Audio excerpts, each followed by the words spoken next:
सवाल है, सवाल कर रहा है कि P एट द रेट अगर रहेगा तो इसका पढ़ना है कि Q P at the rate, Q का मतलब Q is the mother of P।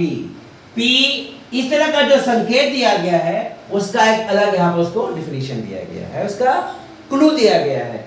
अब इस तरह करा है जेड एम ये है करने के बाद E का संबंध M से क्या होगा, यानी E जो है M का क्या रहेगा। तो गौर कीजिएगा, E है यहाँ, M है यहाँ, यहाँ से चलते हैं, यानी कि and Q is the son of P, यानी ये जो है इसका बेटा है। बेटा कौन हो गया? E है ना। ये हो गया बेटा किसका? D का। D किसका बेटा हो गया? C का। हाँ या ना। अब कर रहा है, ये है डॉलर का साइन कर हस्बैंड, अब C किसका हस्बैंड है? M का।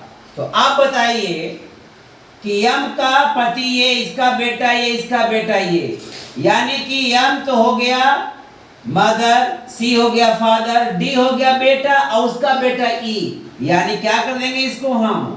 Grand son. ये बहुत आसान से इस तरह से आपको बन जाएगा। इस तरह के सवाल परीक्षाओं में बिल्कुल एकदम तैरते रहते हैं, आपको हर जगह मिलेंगे, ध्यान देंगे आप लोग इसको।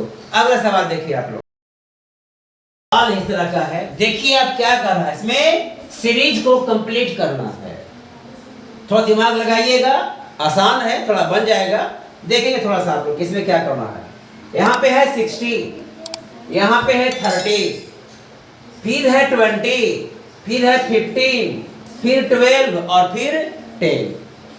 इसका मतलब क्या हो रहा है? इसमें घट तो रहा है, डिक्रीजिंग तो हो रहा है, लेकिन किस रूप में जा रहा है? देखिए यहां से हम आधा घट गया, हाँ या ना। फिर यहां से हम कितना घट गया? 10, यानी 30 का कितना? 1/3। फिर कितना घट गया? 5 घट गया, यानी 20 का 1/4। फिर कितना घट गया यहाँ पर? यहाँ पर 3 घट गया, यानी 15 का 1/5। आगे देख लीजिए, फिर 2 घट गया, यानी 6 12 का 6ठा भाग। अब क्या घटेगा? तो 7वां भाग घटेगा। दोबारा सुन लीजिए, 30 का आधा घट गया, 60 का आधा घट गया, और फिर यहाँ घट गया 10, यानी कि 30 का 1/3। देख लीजिए आप लोग। फिर कह रहा है कि 20 का चौथाई, 1/2, 1/20 गुने कितना? सॉरी 20 का कितना? 1/4। कितना आया गया? 5 घट गया। अब यहाँ पर देखिए, यहाँ कितना घट गया? 15 के बाद 15 का 1/5, 3 घट गया। उसी प्रकार कह रहा है कि अब 10 का 7वां भाग घटाइए, तो 10 गुने 1/7। अब भागा दीजिए, आप कितना घटे? जो घट रहा है ना, अब 10 का 7वां भाग, यानी कि अब हम 10 में डिवाइड करेंगे 7 से, तो 7 1 जा 7, कितना आ गया? 3 आ गया, 0 डेसिमल। 7 4 जा 28, कितना आ गया? 0, और 7 2 जा 14, कितना आ गया? 6, फिर 8 7 जा। अब बताइए, 2 ही तक रखिए इसको, है ना, 3 तक रखिए।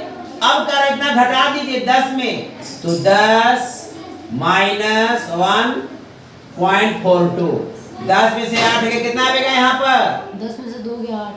चलिए यहाँ पे 8, चलिए एक और अंक ले लेते हैं, यहाँ पर हम 8 अंक तक करवा देते। 7 8 50 से कितना आएगा? 0। अब यहाँ पे कितना आएगा? 10 में से 8 गया, 2 कितना बच गया? 9 हो गया, 7, ये कितना आ गया? 9 से 5 गया, 4 गया, 5 आई, 9 में से गया 8, यानी 8.572 आपको यहाँ पे आंसर आ जाएगा। 8.572 ये आपका एग्जैक्ट आंसर रहेगा। तो अगला सवाल देखिए आप लोग का जो सीरीज है, इसको देखिए आप जरा सा, सीरीज में कैसे काम करता है देखिएगा। ये आपको बताया हुआ है फिबोनाची में, आपको बताया गया ये। हम इसको ऐड करेंगे तो ये आ रहा है, इन दोनों को ऐड किए ये आ रहा है, इन दोनों में ईयर है तो कह रहा है कि अगला सीरीज में क्या होगा, तो 2 + 3 5, 3 + 5 8, 5 + 8 13, 8 + 13 21, और फिर 13 + 21 कितना आएगा 34। ये आपका तो आसान सीरीज है, इसको आप लोग चेक कीजिएगा। अगला सवाल देखिए आप लोग। अगला सवाल कह रहा है what is the fifth vowel from the right. Right से पांचवा क्या होगा, यानी जेड से हम चलेंगे बैक रिवर्स अब करेंगे हम, तो पहले हमारा यू आएगा, यू हो जाएगा पहला, यानी यू के बाद हमारा लास्ट में क्या आएगा पांचवा, ए आ जाएगा। ये बहुत आसान सवाल था ये। अगला सवाल देखिए। अब ये सीरीज अब ये करना है इसको कंप्लीट, ये तो आसान है, देखिएगा आप लोग। एफ जी एच के, एफ जी एच के, एफ जी एच के, ये बहुत आसान सीरीज था ये भरने के लिए, यानी जो आपका आंसर आएगा जी एफ के एच, ये आपका आंसर आ गया। अगला सवाल देखिए आप लोग।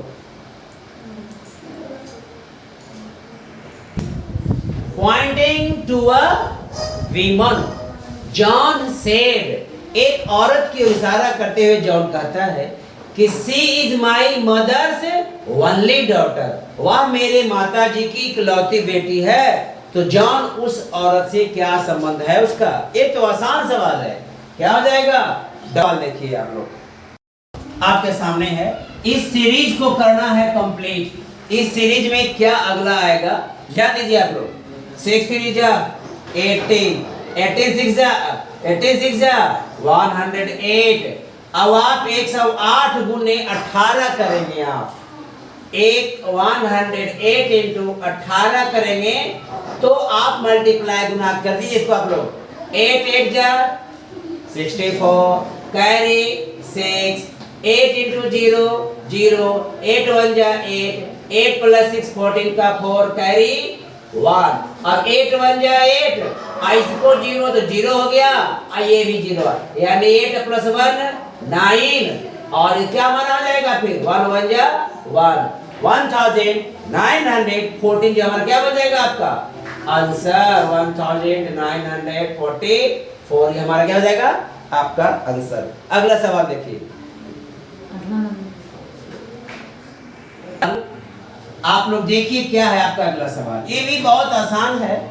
देखिए इसमें क्या कर रहा है, 3 + 2 को कौन सी क्रिया में करेंगे, क्या आएगा 13। तो गौर कीजिए, 3 का स्क्वायर 9 और 2 का स्क्वायर 4, 9 + 4 13, 4 का स्क्वायर 16 + 9 25। तो इसका क्या बन जाएगा, आसान हो गया, 5 5 जा 25 और प्लस 4 4 जा 16, यानी कितना है हमारा 41, ये हमारा आंसर हो गया। ये आपका बहुत आसान सवाल था। अब इसमें देखिए ये सीरीज क्या कह रहा है, तो गौर कीजिएगा, 3 है 5 है 10 है 12 है 24 26। अब सीरीज बड़ा अजीब टाइप का लग रहा है, नहीं लेकिन कुछ नहीं लग रहा है। देखिए 3 + 2 2 बढ़ गया, कितना बढ़ गया 2, अगला में 2 हो रहा है, फिर 2 मल्टीप्लाई, फिर 2 प्लस और फिर 2 मल्टीप्लाई, फिर 2 प्लस और फिर 2, अगला में क्या होगा मल्टीप्लाई होगा 2। तो क्या कर देंगे यहाँ पर हम, देखिएगा 2 + 2 मल्टीप्लाई, 2 + 2 मल्टीप्लाई, 2 + 2 मल्टीप्लाई, अगला में जाएगा 52। ये जो है आपका सही आंसर हो गया 52। आगे देखिए 8 + 2 20 आने रहा है, स्क्वायर भी करेंगे तो नहीं आएगा, तो क्या करेंगे 8 + 2 यानी 10, 10 × 2 20, 6 + 3 9 और 9 × 3 27, तो 5 + 4 9 और 9 4 जा 36। ये समझ में नहीं आया, दोबारा देखिए 8 + 2 10 हो गया, 10 × 2 20, 6 + 3 9, 9 × ये वाला 3 27, 5 + 4 9 और 9 × 4 36। बस क्लियर हो गया। अब कह रहा है rearrange in logical and meaningful order. ये भी सवाल आपको बड़ा तंग करता है कई परीक्षाओं में। प्लांट है, सीड है, स्प्राउट है, ट्री है, सैपलिंग है, यानी ये हमारे प्लांट्स का अवस्था को बता रहा है, पोजीशन को। तो पहले क्या मिलेगा हमको? सीड, जो पहले हमें दिखाई पड़ेगा सीड। उसके बाद क्या आ जाएगा? सीड में थोड़ी सी स्प्राउटिंग आ जाएगा, यानी इसमें आ जाएगा अंकुरण। उसके बाद वह बन जाएगा सैपलिंग।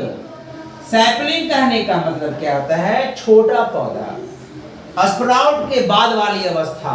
उसके बाद क्या बन जाएगा? प्लांट। और लास्ट में क्या बन जाएगा आपको? ट्री।